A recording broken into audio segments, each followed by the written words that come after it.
Good morning, শুভ সকাল। আজ বৃহস্পতিবার, ঘড়ির কাঁটা 10:30টার ঘরে। আজকে চা খেতে ইচ্ছা হয়েছে, না হলে না চোখটা আঠার মতন বন্ধ হয়ে যাচ্ছে। রাতে ভালো ঘুমিয়েছি, তাও যেন ঘুমে পোষায়নি।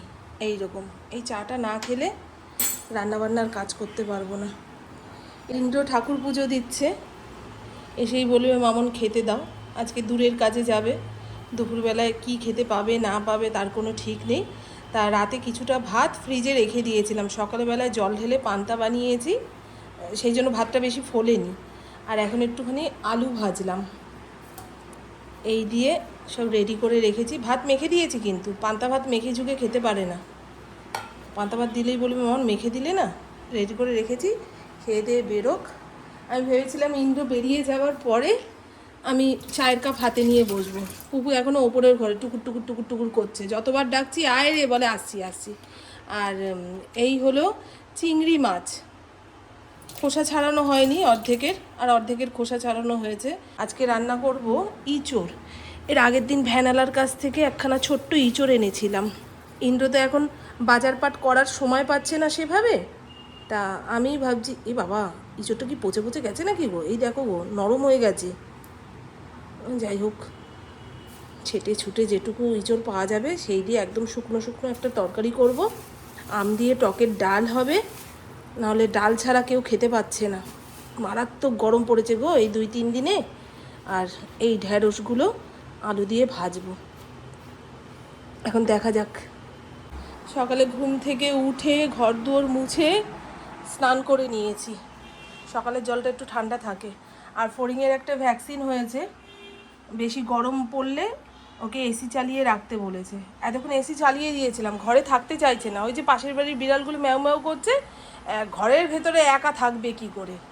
দরজা খোলো দরজা খোলো, দরজা পিটিয়ে ভেঙে ফেলছে। এবং থাক, এখন সকালটা তো ঠান্ডা ঠান্ডা রয়েছে, বেলা যত বাড়বে গরম পড়বে, ওই 3জনে মিলে একসঙ্গে এসি ঘরে বসে থাকবো। এখানে জামা কাপড় ধুয়ে মেলেও দিয়েছি। ইন্দ্র ফিনাইল দিয়ে বাড়ির চারপাশ ধোয়ালো।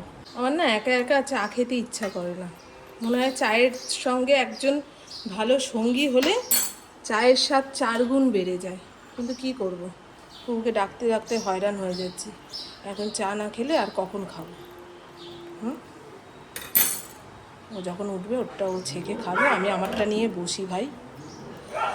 আজকে পাউরুটিওয়ালা কাকা এসেছিলো, ভাবলাম মোবাইল বিস্কুট রাখি, আর ভাবছি দূর, চাটাই হচ্ছে মহাবিষ, তার সঙ্গে বেকারি বিস্কুট হলে তো একদম মহাবিষ হয়ে যাবে।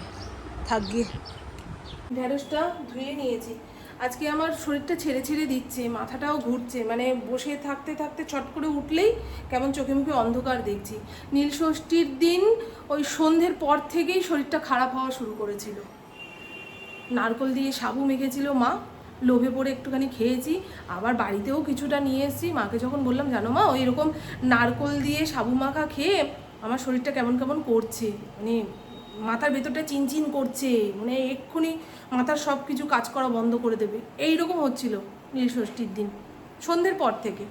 ওই বাড়ি থেকে আসলাম, তারপরে মনের জোরে রান্নাটুকু করেছিলাম, তাই নাহলে ওরা না খেয়ে থাকতো। না খেয়ে না, রাইস কুকারে ভাত করে নিত। কিন্তু মা বললো ছেড়ে দে, আর খাস না ওই সাবু মাখা, ফেলে দিস, পরে একদিন তোকে মেখে খাওয়াবো। ঠিক আছে, আর খাবো না গো, ফেলে দিয়েছি। আর আমার গলার চেনটা একদম ছোট হয়ে এখানে এঁটে থাকছে। তা মায়ের বাড়িতে গেছিলাম খালি গলায়, ওই কি বলে পয়লা বৈশাখের নাইটি সূর্যর জামা দিতে গেছিলাম শুক্রবার দিন, সেটা আর ভিডিও করে দেখানো হয়নি। সেদিন মা গলা খালি দেখে মায়ের যে সোনার চেনটা সেটা আমাকে পরতে দিয়েছিল। ও বাবা, পরার পরে দেখছি গলাটা পুরো ছিঁড়ে ছিঁড়ে যাচ্ছে, ছাল চোখলা উঠে যাচ্ছে, মারাত্মক গরম পড়েছে তো।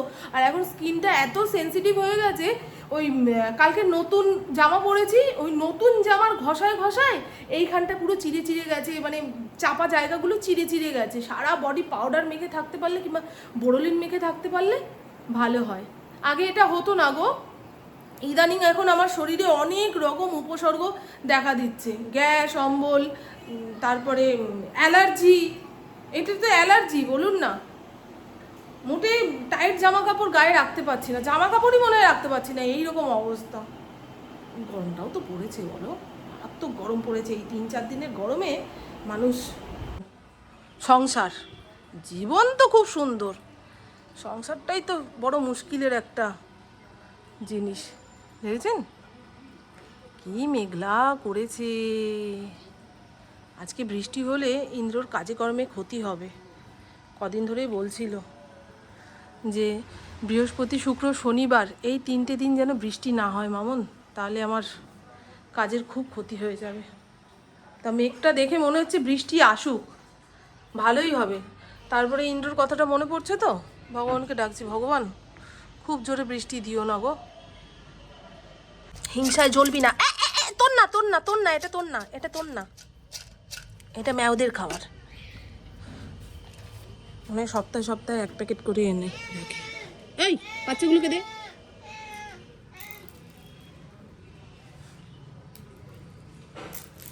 খা খা বাচ্চা খা, খেতে পারবে বাচ্চাগুলো? খাচ্ছে গো খাচ্ছে গো, বাচ্চাগুলো খাওয়া শিখে গেছে, সারাদিন কারেন্ট নুন খাচ্ছে। আগে আমরা স্কুল ছুটির পরে ওই সামনে যে মুনিয়া বসতো, মানে ওই আলু কাবলি আলা, তার কাছে বিভিন্ন ধরনের এই লবণ, তারপর মশলা দেওয়া কুল, এই সমস্ত বিক্রি হতো। আচার কিনে নিয়ে বাড়ি আসতাম। অনেক সময় আমার মাও বলে দিত যে একটুখানি আচার নিয়ে আসবি তো মুনিয়ার থেকে। এখন সেই মুনিয়া আমার পুপুর স্কুলের সামনে বসে, যে স্কুলে পড়তো পুপু সেই স্কুলের সামনে বসে। চল চল চল চল চল। পুপু এত কুড়ে বলছে আজকে তো বাবাই দুপুরে খেতে আসবে না, তো 2খানা বোতল ভরলেই চলবে। মানে এই 5খানা বোতল রয়েছে, ও ভরতে পারবে না, শরীর ক্ষয়ে যাবে। দুটোতে যদি কাজ হয়ে যায় দুটোই ভরবে, তাহলে বোঝো এরা কি করে যে সংসার করবে কে জানে। রান্না বান্না কি করলাম, রান্নাঘরও সাপটে নিয়েছি, একখানা গল্প শুনছিলাম, শুনতে শুনতেই রান্নাটা চটপট করে নিয়েছি। বলছি না আজকে কেমন কেমন যেন লাগছে। সে যাই হোক, এই হলো ইঁচড়, আলু আর চিংড়ি মাছ দিয়ে একটা তরকারি, বেশি ঝোল রাখিনি। এখানে টকের ডাল করেছি, দাঁড়ান একটুখানি নেড়ে ঘেটে দেখাই, নাহলে আমগুলো তো দেখতে পাচ্ছেন না। গরমকালে এই আমের ডাল দেখলেও যেন শান্তি, আর খেলে তো মানে অমৃত। এই দেখুন, বেশি পাতলা করিনি, টকের ডাল একটু পাতলা হলেই ভালো লাগে, কিন্তু আমি একটু ঘন ঘন করে করলাম। আম গালিয়ে দিলে একদম বিষ টক হয়ে যাবে, দুপুরবেলা সব আম তুলে রাখতে হবে, নাহলে খেয়ে ফেলতে হবে। আর এই হলো কি ঢ্যাঁড়স আলু ভাজা, যেমন কালচে কালচে হয়েছে না, অল্প তেলে ভেজেছি তো সেই জন্য। চলুন এবারে একটুখানি ভাতটা বেরিয়ে যাক, তারপরে ঢাকা চাপা দেবো। মারাত্মক গুমোট একটা গরম দিয়েছে, বলছি না যত মেঘ করবে তত গুমোট গরম বাড়বে। রোদ উঠুক হাওয়া দিক, গরম সহ্য করা যায়। কোনটাকে ঢাকবো, এটাকে ঢাকবো। এইটা হচ্ছে সেই নতুন ভাণ্ড, গড়িয়াহাটে সেদিন গেছিলাম, 100 টাকা দিয়ে 2টো ভাণ্ড কিনেছিলাম, তার মধ্যে এই একটা। ভালো না, বেশ অনেকটা খাব্বা গো, জায়গা আছে। আমার আঙুলের এই দিকটা দেখুন চোখলা উঠে গেছে, ফড়িংয়ের লোমগুলো ছাড়তে গেছি, তা কাছি ধরার পরে এইরকম এই আঙুলে ফোসকা পড়ে গেছিলো, ফেটে গিয়ে এই অবস্থা। আর এই আঙুলে 2খানা ফোসকা পড়েছিল বড় বড়, সেটা হয়ে গেছে, সেরে গেছে। কিন্তু এই কাজের হাত তো, একটুখানি খোঁচা খেলেই জীবন বেরিয়ে যাচ্ছে, আর কাজের হাতের ঘা কাটা সারতেই চাইবে না, অনেক সময় লাগে, অনেক সময় লাগে। দেখেছো জামা কাপড় শুকিয়ে গেছে, তুলে নি। আজকে বিকেলের দিকে ঝড় বৃষ্টি হলেও হতে পারে জানো, এই ভেতরে ভেতরে আছে ভেজা একটু। সকাল সকাল জানলা কপাট খুলে দিয়েছি, আর চোখে মুখে জল দিয়েছি, তো ঠান্ডা হাওয়াটা মুখে এসে লাগছে, কি ভালো লাগে। গরমকালে আমি মুখ টুক ধুয়ে আর জলটা মুছি না, ভালো লাগে। আর এই দেখুন, এই যে অপরাজিতা ফুলের গাছটা এনেছিলাম, দোকানদার বলেছিল থোকা অপরাজিতা না হলে ফেরত দিয়ে যাবেন, 40 টাকা দাম নিয়েছে, কিন্তু না, প্রত্যেক দিন গাছের দিকে এইভাবে তাকিয়ে থাকি যে ফুলটা কেমন হয় না হয়।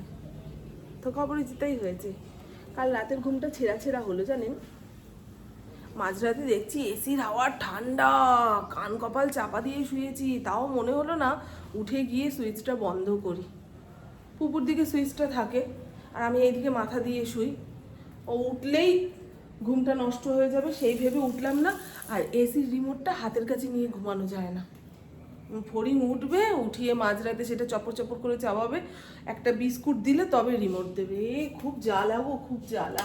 শুধু একটু ভাজা মশলা, একটা কাঁচা লঙ্কা কুচি, লবণ এই দিয়ে মেখে ঝুঁকে পরোটার ভেতরে ভরে পনির পরোটা বাড়িয়ে দিলাম। পেঁয়াজ ঠেয়াজ দিলাম না। এই গরমে পেঁয়াজ রসুনের জিনিস খেয়ে যদি গ্যাস অম্বল হয়, রাস্তাঘাটে থাকবে। সবই তো ওর বয়সী। এই গরমে যে জল খেতে হয় সেটাই জানে না। ওই শীতকালেও যেটুকু জল, এই পোড়া গরমেও সেটুকু জলই খায়। সেজন্য খাবার দাবার একটুখানি ভেবে চিন্তে খেতে বলি। মারাত্মক গরম লাগছে। এই এত সকালে 2 মিনিটের জন্য উনুনের পাশে দাঁড়ানো যাচ্ছে না, দরদর করে ঘেমে যাচ্ছি। আজকে রান্নাবান্নার ঝামেলা নেই। ইন্দ্র দূরের কাজে বেরিয়ে যাবে, কালকের ভাত রয়েছে, আলু ভেজে দেবো, পান্তা খেয়ে বেরিয়ে যাবে। আর পুপু তো এই যে টিফিন নিয়ে বেরিয়ে যাবে কলেজে, ফিরবে 7টা সাড়ে 7টার সময়। আমার যেটুকু বাসি ভাত তরকারি রয়েছে তা দিয়ে হয়ে যাবে দুপুরটা। রাতে রান্না করব। বেশি কড়মড়ে করে ভাজলাম না, শক্ত হয়ে যাবে। চলেন এবার এই পরোটাটা আচার দিয়ে নিয়ে যাবে বলেছে। জল খাই, কত জল খাবো গো? হ্যাঁ, জল খেতে খেতে পেটের ট্যাঙ্কি ফুল হয়ে গেল, ফেটে যাবে। তাও জল তেষ্টা মিটছে না। একটু বসি, তারপরে টিফিন বক্সে টিফিন ভরবো। বাপরে বাপ, এখনো কেউ ওঠেনি। এই যে উঠলেই হুটোপাটি শুরু করবে। তাহলে আগে আগে ওঠ। পুপু অবশ্য ওপরের ঘরে স্নান ধান সেরে তারপরে নিচে আসবে। নিচের ঘরটা ঠান্ডা আছে জানেন, আমাদের সারা বাড়ির মধ্যে এই নিচের ঘরটা একটু ঠান্ডা। এই যে কি ভালো লাগছে হাওয়াটা। আর ওপরের ঘরে জানলা কপাট দিয়ে রাখে আরশোলার ভয়ে। পুপুর খুব আরশোলার ভয়। পুপু সেদিন গড়িয়াহাট মার্কেট থেকে ওই হাতের বালাটা কিনেছে। 150 টাকা চেয়েছিল, দরদাম করে 120 টাকায় এনেছে। টাটা। জল খাবে মা, ঠিক টাইমে টিফিন খাবে। আর তোমার? আমারও তো কাল রাতে ছেঁড়া ছেঁড়া ঘুম হয়েছে। হঠাৎ করে এসিটা এত ঠান্ডা হয়ে গেল। আর পুপু ওই পাশটায় ঘুমায়, ওকে বলতেও পারছি না বন্ধ কর। আর আমারও উঠতে ইচ্ছা করছে না। এসিটা কেমন হঠাৎ করে ঠান্ডা হয়ে গেল, মনে হয় এক্ষুনি বরফ পড়বে। কান মাথা চাপা দিচ্ছি তাও ঠান্ডা আটকাচ্ছে না। হ্যাঁ, টাটা। কাল রাতে কারোরই ঘুম হয়নি, সেই আলোচনা হয়ে গেল। ঘুম এমন একটা জিনিস না, 2 দিন না খেয়ে থাকা যাবে, কিন্তু না ঘুমিয়ে মন মেজাজ পুরো খিটখিটা হয়ে যায়। চলুন, এরপরে কাজকর্ম বলতে এই ঘর দুয়ার মুছবো, তবে এখন না, দেরি করে হবে কাজ শুরু। রান্নাবান্না তো নেই, কালকের ভাত তরকারি এই দিয়ে হয়ে যাবে। আর যদি তরকারি খেতেও না ইচ্ছা হয়, একটু আলু ভাজবো, ভাতে জল ঢালবো, পান্তা ভাত করে খাবো। গরমকালে না পান্তাটাই যেন পেট ঠান্ডা রাখছে। আর কিছুদিন যাবৎ আমি রাতে বিছানাপাট গুছিয়ে ঘর দোর ঝাড় দিয়ে তারপরে স্নান করে ঘুমাতে যাচ্ছি, যাতে সকালবেলায় গোছানো ঘর দোর দেখে মন ভালো হয়ে যায়। আর দেখুন, এই যে মেয়েটা খালি কলেজে গেল, তাতেই মনে হচ্ছে আবার ঘর দুয়ার না গোছালে তাকানো যাচ্ছে না। বিছানাপাট পরিষ্কার না থাকলে দেখবেন মন খারাপ হয়ে যায়, আমার তো সেরকমই হয়। ওদিকে রান্নাঘরটাও সাপটে নিয়েছি। তো চলুন বন্ধু, এই ভিডিওটা আর বড় করছি না। এরপরে আমার টুকটাক অনেক কাজ রয়েছে। এই যে এই অপরাজিতা ফুলের গাছটাকে একটা টবে পুঁতবো, তারপর ওই যে ওই গাছটাকে টবে পুঁতবো।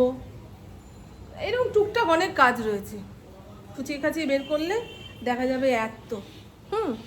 তো চলুন, আমার বকবক আজকের মতন এইটুকুই। আপনারা সবাই খুব খুব খুব ভালো থাকবেন, নিজের শরীরে খেয়াল রাখবেন, সুস্থ থাকবেন, আর অল টাইম স্মাইল করতে হবে। টাটা, খুব ভালো থাকবেন।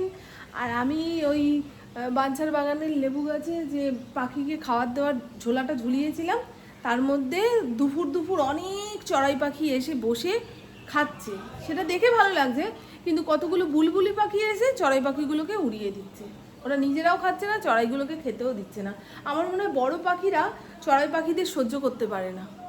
আমাদের ওপরের ঘরেও চড়াই পাখি আসলেই দেখি ঘুঘু পাখিগুলো তাড়িয়ে যে কোথায় পাঠিয়ে দেয়, ওদের আর দর্শন পাই না। দেখো তো, সে যাই হোক, চলুন, ওরা ওদের সিস্টেমে চলে।